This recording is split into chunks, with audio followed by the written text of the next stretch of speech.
Joyful day, beautiful beings, and joyful all things, beautiful hearts. Welcome to my channel. Welcome to Sierra Speaks, unconventionally, that is. Yes, this is a rated U channel, meaning we do things unconventionally. We realize that there is no box, so no need of going outside of it, right? It's just being and belonging and becoming, right? So welcome to my channel for another episode of Sierra Speaks. I come on twice a month, which is the second Wednesday and the fourth Wednesday of the month. Now, yes. So we've been talking just about real life things. I normally pull the insert from one of the books that I'm either a part of or I wrote. This is an anthology that I am a part of called Repair of the Black Family, and this is the scriptures that we are going to be coming from today. And so this opportunity to be a part of this anthology was so profound. I didn't even know what I was really doing. I just knew I was supposed to be doing it. Have you ever been in that space? Right? Have you ever been in a space where you know it's something you're supposed to do, but you're just not sure where it's going to fit later on or the magnitude of what it's going to be? And I did not know this with this book. And the cool thing is that the author of this book was just with us at the Museum of Motherhood for our R.I.C. series, which is an intentional space that we create to bring community into the space to have real live conversations. And so RIC has gotten a name change. So it was about resources, information, and conversation. And it still is, because that's what individuals get when they come to one of these play shops, workshops, gathering, safe space. They get resources. They're provided with information. Because at the Museum of Motherhood, we always have information on the wall where for mental health and just all those kind of things. And so, and then conversation. And so we just have a conversation. We have an everyday person from the community who's doing great things come share those things with us in space. And so name Vamp. And so so we are now resilient. Yeah, of course, now that I'm trying to tell it to you. RIC, resources, information, conversations. Yeah, and I can't even tell you what it is right now. So don't hold that against me. I'll have it plugged in into the description when we do it. Yeah. I know it's resilient. It's the first word and I can't think. But anyways, back to the point at hand. So we are here. What we do here on these second and fourth Wednesdays is then we do three things.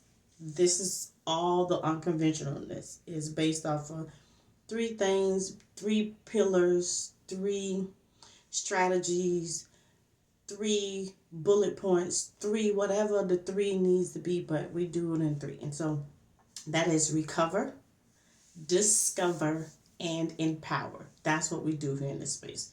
We recover, we discover, and we empower. And because I am unconventional and I don't spell empower with the EM, here in this space, we do it INpower.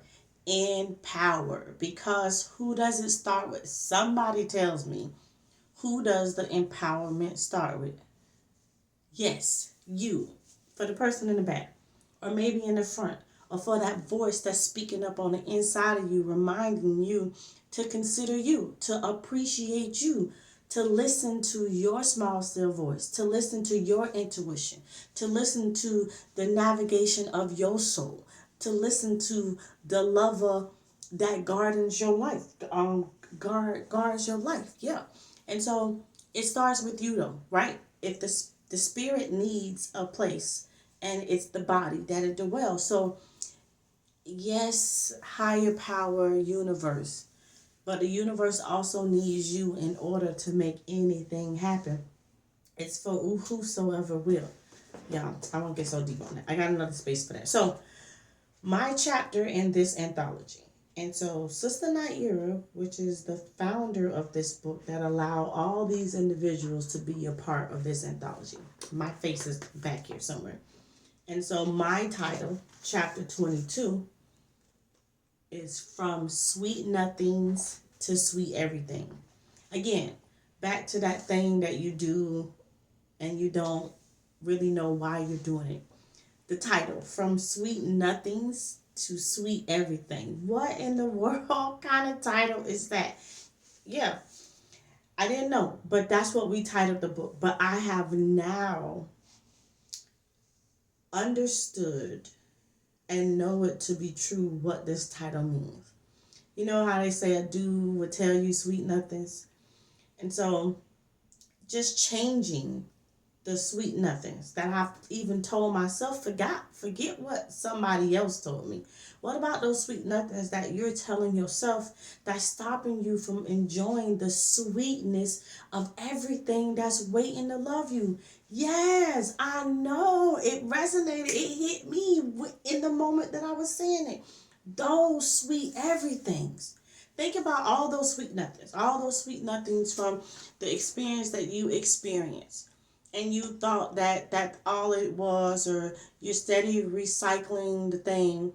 You can go from that sweet nothing or nothings plural, because I had more than one, and so you could go from that to going to attracting and drawing in and being mindful of your sweet everything. I know.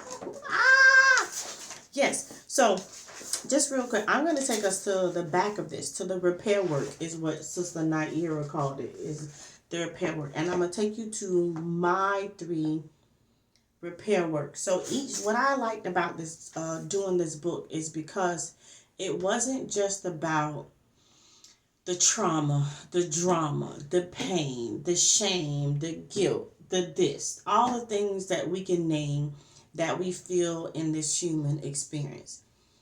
What this book was about was giving us a space where we can have the tools needed to get ourselves out of the stuff. So if you resonated with my title or any of the other titles inside this book, if you didn't feel like reading, you could go right to the back and get the tools that was needed. Literally, this is a tutorial to help you walk out the sweet nothings to sweet everything. So if you wanted to just get right to it, this is it. This is your cheat sheet, and you could go right there. That is what I like about this book. Not just about the sad da da da da da. So I'm gonna give you the repair work. Because again, we are here to recover, discover, and empower. And so recover your new attitude. Recover your audacity. I didn't even know about this word audacity. Right? What I found out is that I didn't have one. I didn't have the audacity to speak up for me. I didn't have the audacity to know that just because other people said that I can't, it still didn't mean that I couldn't. Just because I told myself I can't, I could have the audacity to still try it anyways and find out that I was actually good at the thing that I was fearful of even trying. Yeah, the audacity of trying something new. And that is what I recovered. I recovered some audacity. I recovered a new attitude. And then after I recovered that, or sometimes you might got to recover from a broken heart. Or you might got to recover from a divorce or something even bigger. But I am here to let you know that you can absolutely recover. And once you recover, once you figure out how to recover, and how you recover is different from how everyone else. Yes, listen to some of your friends, but half of your friends you can't listen to because half of them wouldn't even know what to do if what you went through they had to go through. So just be mindful of who advice that you take and you make it so matter of fact.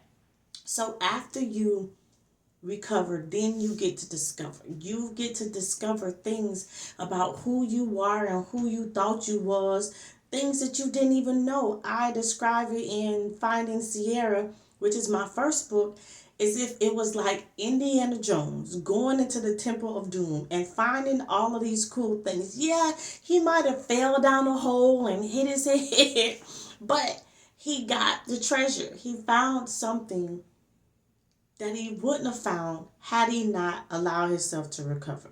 And then once you recover, and as you are discovering, you will then start to empower yourself from the inside out. It will no longer be about other people's narratives and what people said about you and what you went through. This thing will now become so personal that you don't care what happened because you're so excited about what is to come. Yeah, you get to empower yourself from the inside out. It is an inside out job, and that's why I spell empowerment the way that I do, because you got to be intentional and know that it starts with you. It starts with you, it ends with you, and it will continue with you. So get this repair work and then get on about your way to going on to recover and discover and empower. Number one, disrupt your mindset and change the narrative. That's what I'm saying. Once you recover, you will change the narrative. The next time you hear something that triggers or bothers you, immediately ask yourself why and question the intent behind what you heard. Who told it to you? Why they needed to tell you you was fat, or why they needed to remind you of what happened. Who told it to you, and what was their intent behind what you heard? Ask yourself, why did it bother you? Why did that bother you? Why did that make me feel that way? And then change the script and decide whether you're going to play the victim to what you heard or you're going to be the hero in your own story. You're going to hear it, but you're not going to let it phase you, because people are entitled to their own opinion. And then you get on being your best, most magical self. Yeah, you don't no longer want to be stuck in that ongoing run-on sentence, right? So that's one. Change the narrative. Two, disrupt your thoughts and change the picture. Once you change how you think, that stinky thinking, oh, somebody who understands the stinky thinking, put in that stinky thinking in the comments, because you understand that sometimes I realized that I was telling myself that I can't, and I never told myself I could.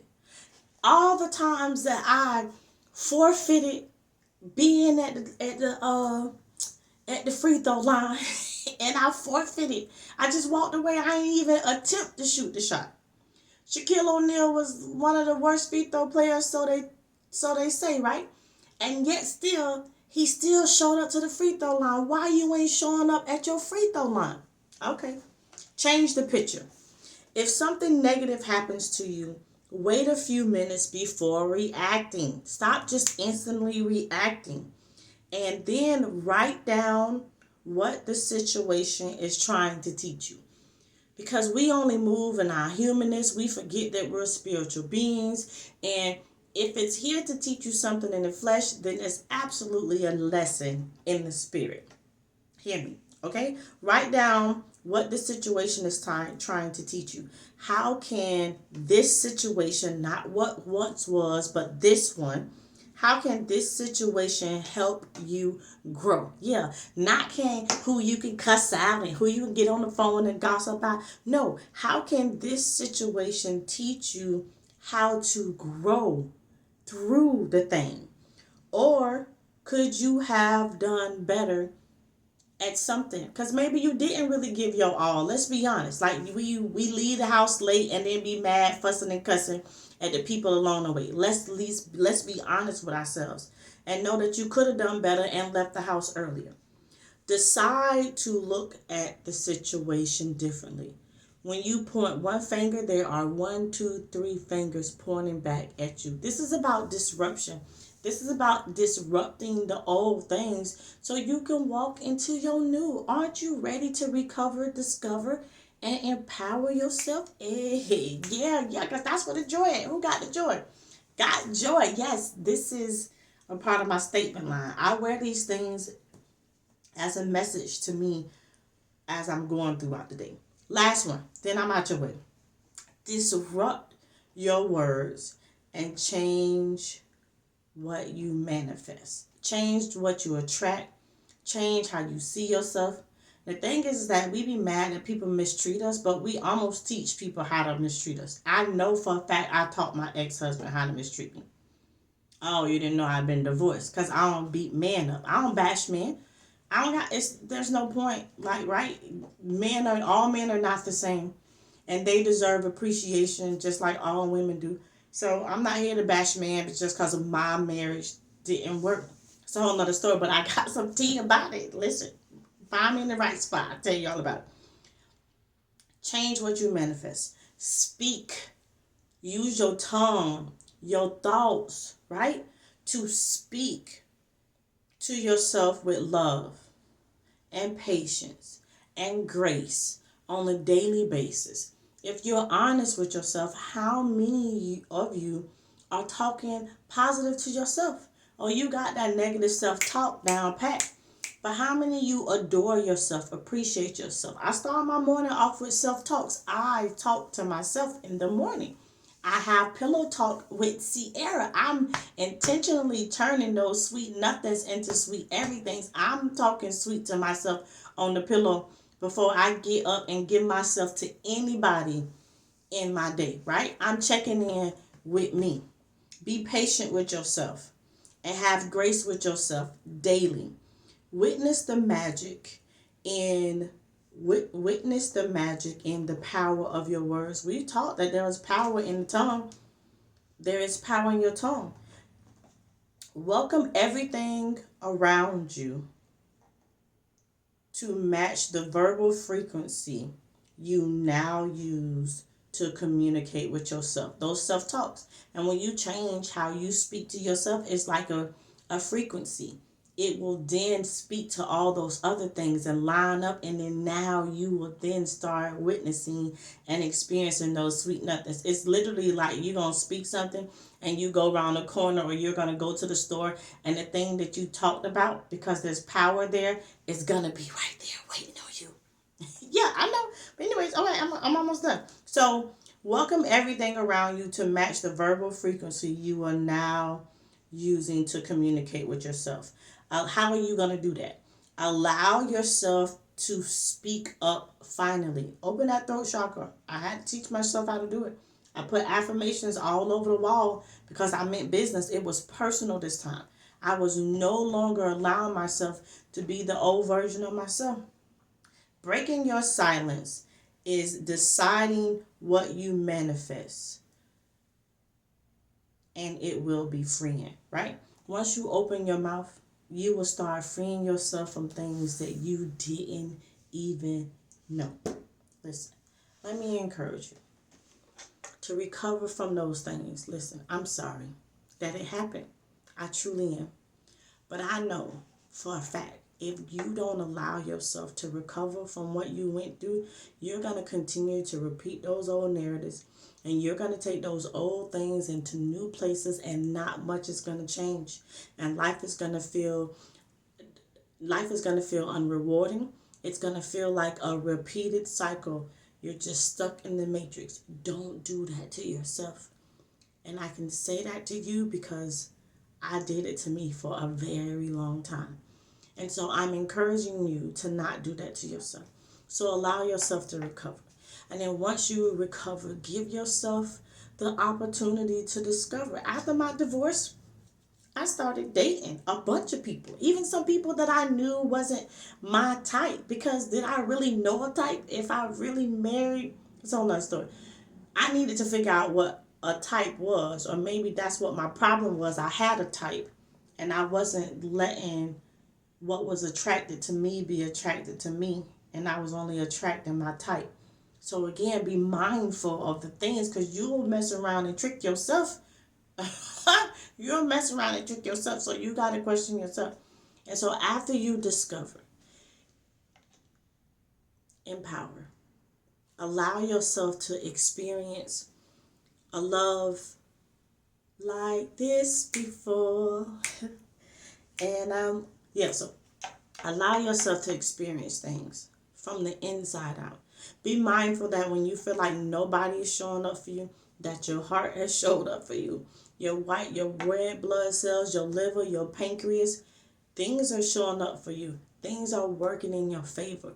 Don't always look for the gratification to come from the outside thing or place or person. Look inwardly in the magic of just being you, because God created you intentionally, fearfully, and wonderfully. That's the message. Thank you for watching and tuning in to my channel, where Sierra unconventionally speaks about ways for us to recover, discover, and empower. Get you some joy. This is a part of my statement line. I don't do fashion because fashion is about just dressing us up and we still hating ourselves. And when we hate ourselves, we then hate everybody else. I don't have time. So I intentionally, unconventionally do things to help me be a better version of myself. So I have a statement line, not a fashion line. Because it's beyond just what we can put on our bodies. I don't want to no longer dress up my pain. I want to use that pain to grow something different and intentional. That is about me recovering who I am and who I can be, and discovering things about me that I didn't know, and empowering myself so much that it's not just no longer about me, but who I am adds value to my every relationship, to my community, and to the world. Keep smiling, keep shining a better you